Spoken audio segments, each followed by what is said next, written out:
Salut, c'est Nils Deloum et aujourd'hui on se retrouve pour une nouvelle vidéo. On va regarder qu'il y a plusieurs types de crypto-monnaies. C'est pour ça qu'on dit que c'est un écosystème. C'est parce qu'elles ne sont pas toutes pareilles. Il y a plein de types différents et on va le voir dans cette vidéo.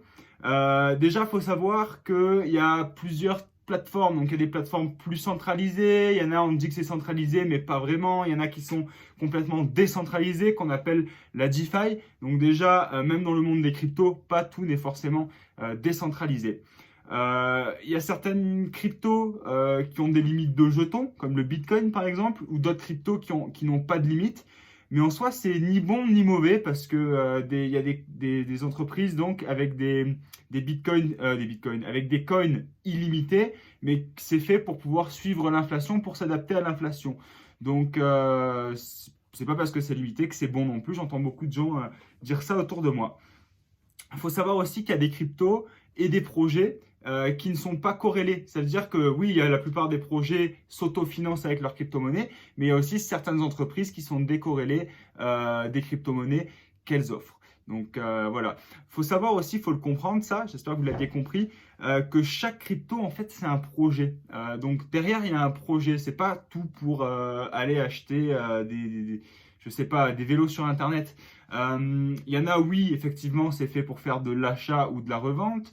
Il y en a d'autres, c'est pour faire des smart contracts, donc pour pouvoir créer d'autres projets. Il y en a énormément et on va les voir juste après. Déjà, j'aimerais commencer par faire une petite différence entre un coin et un token, parce il y a une différence. Euh, la blockchain, donc on en a parlé la dernière fois, en fait, une entreprise qui émet une crypto-monnaie sur sa blockchain, c'est un coin. Le Bitcoin est sa propre blockchain, donc c'est un coin, le Bitcoin. L'Ether, c'est pareil. L'Ether a sa propre blockchain et c'est un coin, l'Ethereum. Mais après, par exemple, on sait que Ethereum, l'entreprise derrière, le projet d'Ethereum, c'est de faire des smart contracts. Donc, des contrats que nous, c'est sur papier à l'époque, on les fait sur des feuilles. Ça, c'est des contrats automatiques et informatisés. C'est un smart contract. Et c'est le but de leur entreprise de faire des smart contracts. Et du coup, toutes les autres projets qui n'ont pas leur propre blockchain utilisent donc la blockchain de Ethereum. Il peut y en avoir d'autres, mais 50% du top 100 des cryptos sur CoinMarketCap sont sur Ethereum. Donc du coup, toutes les compagnies qui émettent du coup des tokens, ben, s'ils émettent des tokens, c'est qu'ils ne sont pas sur leur propre blockchain. Donc c'était important. Donc voilà, on vient de voir ensemble la différence entre le coin et le token. Donc c'est quand même une information à ne pas négliger. Et après, je rentre dans aucun détail comme on vient de voir et je rentrerai pas dans le détail plus dans le reste de la vidéo. Mais tout ce que je veux dire, c'est que quand on investit dans les cryptos ou qu'on s'intéresse à des projets, il faut vraiment aller chercher et comprendre comment fonctionne le projet. Là, je donne plein d'exemples dans le marché, mais si vous voulez commencer à investir, c'est important que vous connaissiez exactement les projets. Donc voilà, ensuite, on va directement aller avec les types de cryptos différentes. On va commencer par le Bitcoin. Le Bitcoin, qui est la monnaie numéro 1 depuis le début, qui a fait en sorte que tout l'écosystème a pu se développer. Et du coup, à la base, on dit que c'est une monnaie pour faire donc des achats, pour faire des achats communs. Par contre, plus le temps passe et plus on est en train de se demander si ça serait pas plutôt un étalon d'or, si ça serait pas une monnaie réserve plutôt. Au lieu de faire de l'achat-revente, pourquoi ça serait pas, comme je viens de le dire, l'or digital. Vous avez sûrement déjà vu ça dans plusieurs vidéos, mais c'est le cas parce qu'il est limité, parce qu'il est prisé, les gens en ont confiance. Il n'a pas été préminé comme toutes les autres crypto-monnaies, il s'est fait au fur et à mesure. Ça, c'est aussi un sujet intéressant qu'on pourra rentrer dans le détail un peu plus tard. Et voilà, donc ça, c'est le Bitcoin. Donc, on peut quasiment dire que c'est une catégorie à lui tout seul. Ensuite, il y a les blockchains d'infrastructure. Donc ça, c'est comme par exemple Ethereum. Donc ce sont des grosses blockchains. Et Ethereum, par exemple, comme j'ai dit tout à l'heure, elle propose des contrats intelligents pour que d'autres projets puissent se créer sur leur blockchain, qui n'aient pas besoin d'avoir leur propre blockchain. Donc c'est ça qu'il y a eu en milieu d'année. C'était à quasiment $50 pour faire une transaction ou juste un simple swap. Et c'est ça qui a ouvert la porte à plein de nouvelles infrastructures, de plein de blockchains d'infrastructures comme Solana, Elrond, Avax, il y en a aussi plein d'autres.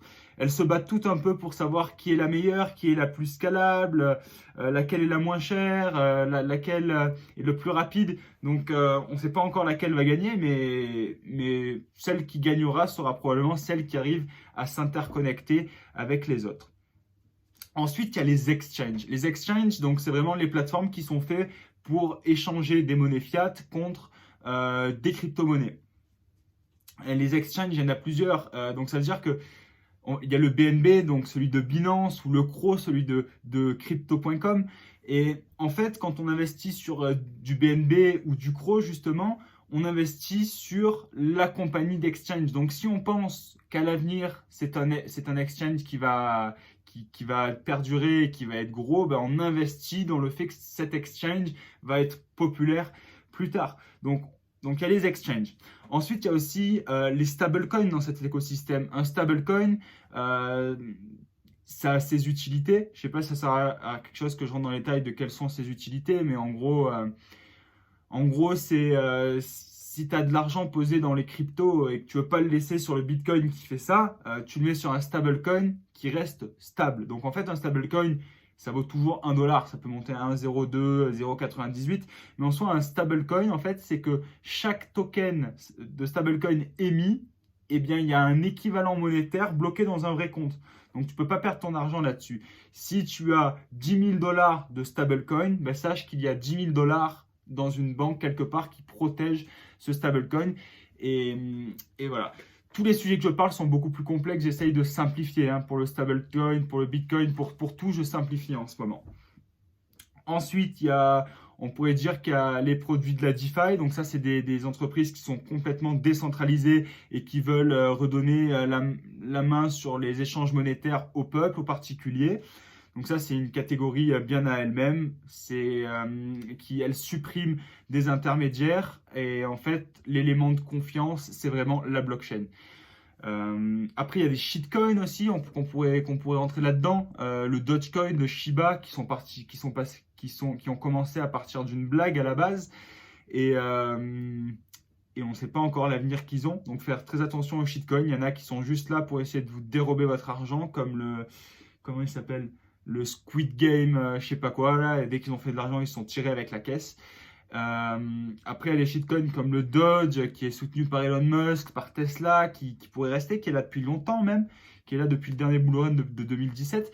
Donc, le shitcoin, ça part d'une blague, et on ne sait pas où est-ce que ça terminera, mais il faut vraiment faire attention avec ça, parce que ça peut faire soit des riches, soit se faire voler son argent. Ensuite, il y a différents aussi types de projets qui commencent à exister. Il y a le token immobilier, donc tokeniser de l'immobilier. Les principaux, c'est aux États-Unis en ce moment.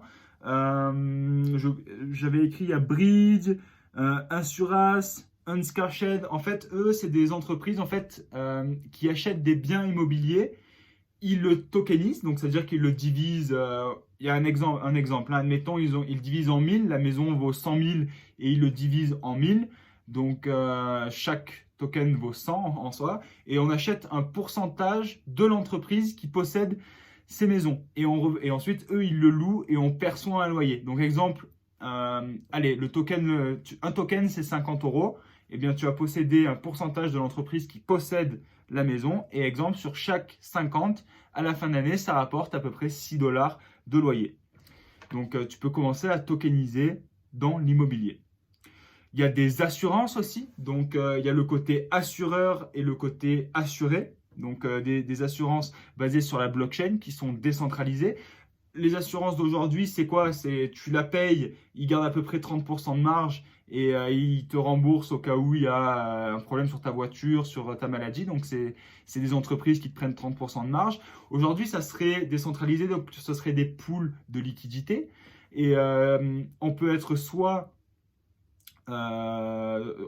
investir dans la pool de liquidité et recevoir un pourcentage de ce que les gens payent parce qu'on a laissé ce pourcentage-là. Ou alors, on peut carrément se faire assurer sur ces blockchains et du coup, c'est moins cher vu qu'il n'y a personne qui prendra ce 30% de marge comme j'ai dit juste avant. Il y a aussi un autre système, là je ne rentrerai pas du tout dans les détails, mais il y a aussi des prêts et des emprunts qu'on peut faire directement. Donc, juste pour comprendre comment ça marche, c'est les compagnies de prêt et d'emprunt. C'est par exemple, on a 5000 dollars de Bitcoin et on veut pas les vendre parce qu'on est certain que ça va monter plus tard. Mais on peut simplement leur donner nos 5000 dollars de Bitcoin et en échange, ils vont nous donner des USDT, donc des monnaies stables. Et ils savent qu'on reviendra vers eux vu qu'ils ont nos Bitcoins.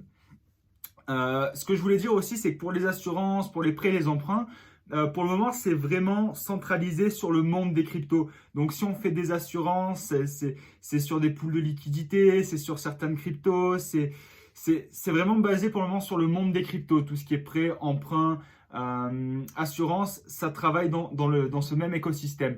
Par contre, à l'avenir, demain, ce qu'on pourrait voir, ce serait des assurances pour le téléphone, des assurances voyage, des assurances maladie. Donc vraiment, petit à petit, ça va s'ouvrir au monde. Donc, à travers cette vidéo, je suis rentré dans les détails de rien du tout. Mon seul objectif, c'était d'un peu vous montrer qu'il y avait plein de types de crypto-monnaies et plein de caractéristiques différentes pour chacune et que c'est très important d'en être conscient. Parce que si vous commencez à mettre de l'argent à investir ou à trader, il faut savoir dans quoi vous investissez.